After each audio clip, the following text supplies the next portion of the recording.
44 weeks, which is officially 10 months. Yeah, going to the doctor and going to Costco this week was not the only milestone. I've reached a pretty hefty one this week. Let's get into it.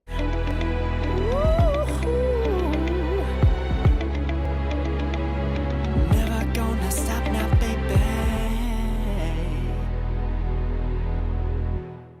So as you can see, there's a slightly different angle to the dangle. I'm using my phone today, So let's get into some housekeeping. If you're new around here, welcome to the house that is officially mad. You're mad too now because you're watching this video. If you like my content, please consider subscribing, liking, commenting, all the things. I have ways that you can support me. I've got Buy Me a Coffee and channel memberships. I will put all of that shebang into the description box below, including any possible links that I find might be handy for you. So let's get into this last week. It's been a big one.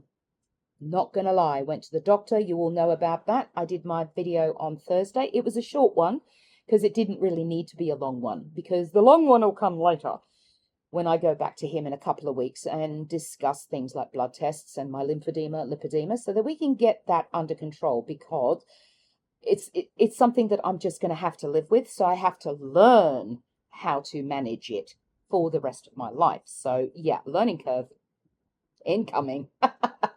So I'm good with it though. It's fine. It's how it is. And this is the hand we're dealt. And so we are going to take that hand and see what cards we can play. Simple as that. Now, Costco.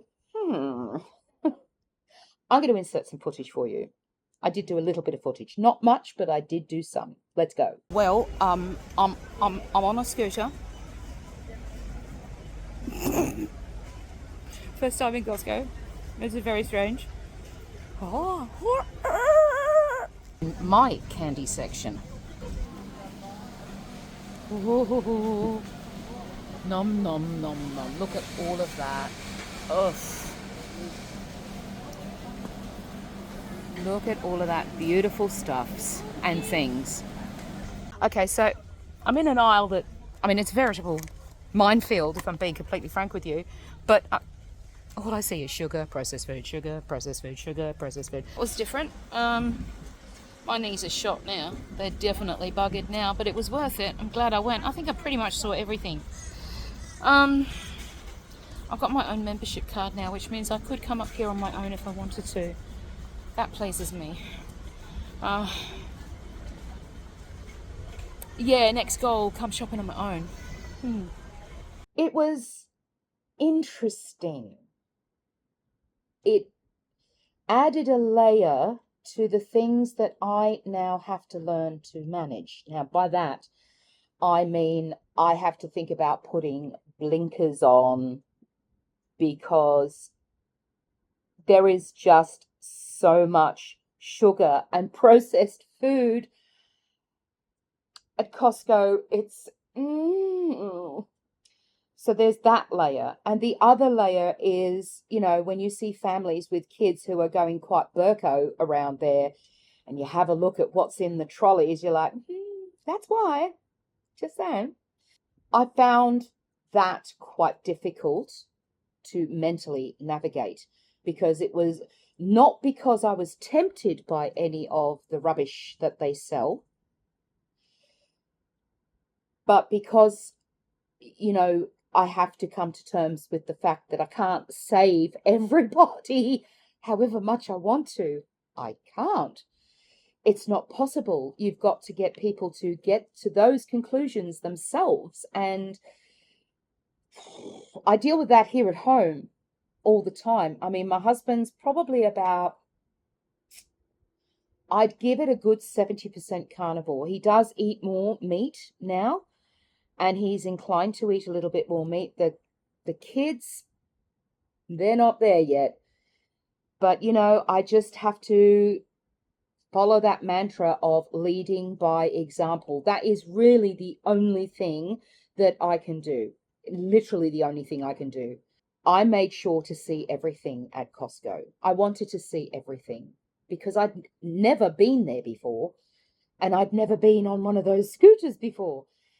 So it was a double whammy experience for me. It was, and I stress the word experience. Woof. Uh, but as the trip progressed, I found myself getting into a bit of an emotional slump. And I got to a point where it's like, okay, I'm going to go and look at the Christmas decorations. I needed to not look at food. I needed to not look at the rubbish. And I needed to see some happy faces, because the ones that were filling their trolleys with rubbish, generally not happy people. And the problem was that, with my physical condition, right, I was seeing people who were big, struggling to move, still being able to move, but that whole potential of, oh, please don't end up like me. Please, please, please. It was difficult.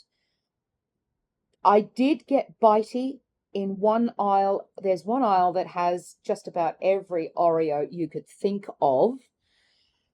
And there was a mother and daughter there, and the mother said, do you think we should get Oreos for our movie night tonight? And I basically went past on my scooter and I went, buy steak, you'll be better off.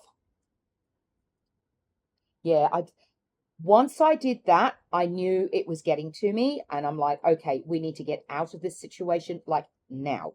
So I finished my trip looking at the Christmas decorations, and they got some beautiful ones, not going to lie. There was one thing that really caught my eye.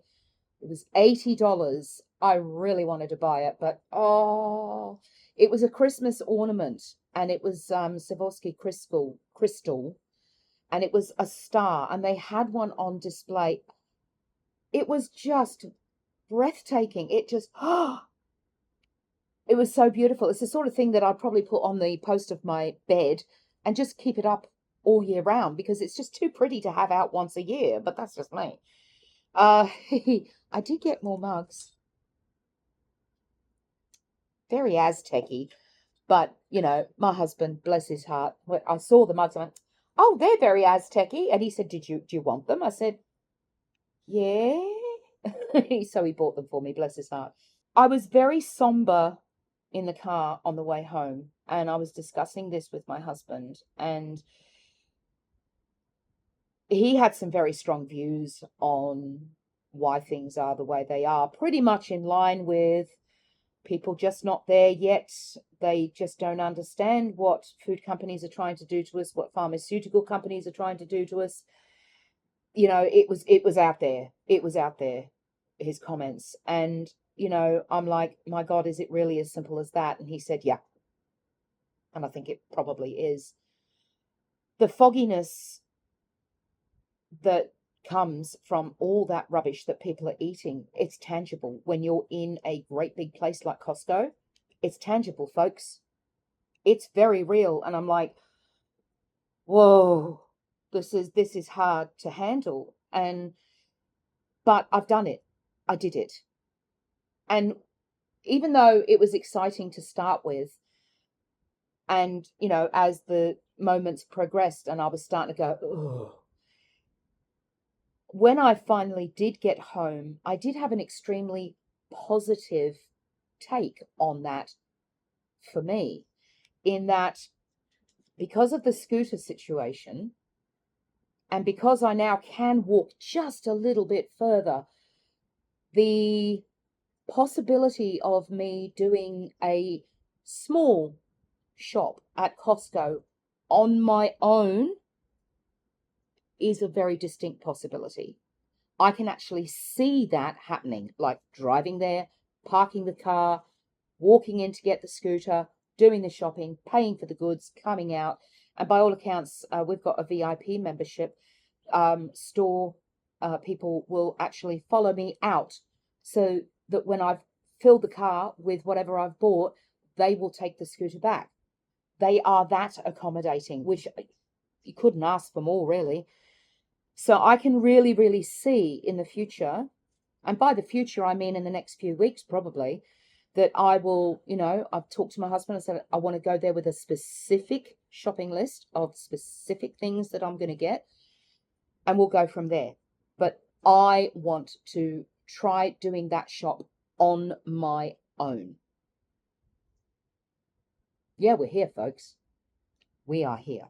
You're probably looking for a montage and some stats and stuff and things. Buckle up, buttercup. There's a huge milestone coming. Cue that montage.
Yeah. 50 kilos in 10 months. 50 kilos. If I go by goal weight, I'm halfway there. I'm guesstimating that my goal weight, 120, 130. Yeah. I'm halfway there, folks, in 10 months. Now things are going to get interesting. I'm just saying. This is when we're going to come across most of the stalls. This is where we're going to come across most of the plateaus. This is where I take what I've learned in the last 10 months and all those things I've got in my tool belt to navigate those things. This has been the course. For me, this next 50 kilos is the exam. Here we are, folks. One of my phrases I used to say quite a bit was, let's rock and roll. Let's get this done. Because I've got places to go, people to see, and lots of operas to hear live. I am excited. I have hope. I'm going to make it happen. I said towards the end of last year, just before I started Carnivore, that I was going to move mountains. I have basically moved a 50-kilo mountain already, but not without help. I've got the support of my husband, my kids, who think I'm insane, but they support me nonetheless. I'm very, very lucky. I have a doctor who is on board with what I'm doing. I am very, very lucky. I have you guys who support me in everything that I do, and I'm very, very lucky. The blessings are not lost on me, folks. I need you to know that. If you are in this on your own, please reach out.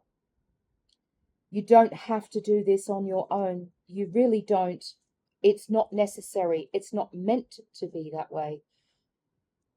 If you don't have family that are supporting you and doctors that are not supporting you, move mountains to find people who will support you, a doctor who will support you. They're out there.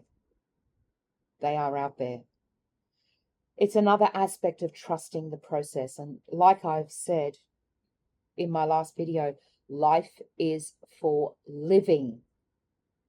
It's not for sitting here waiting to die, which was what I was doing 10 months ago. I want you to be kind to those around you. Be kind to yourself. Protect your peace. Don't take any crap. You are loved. You are appreciated. And you are enough. Until the end of the week, folks. Bye for now.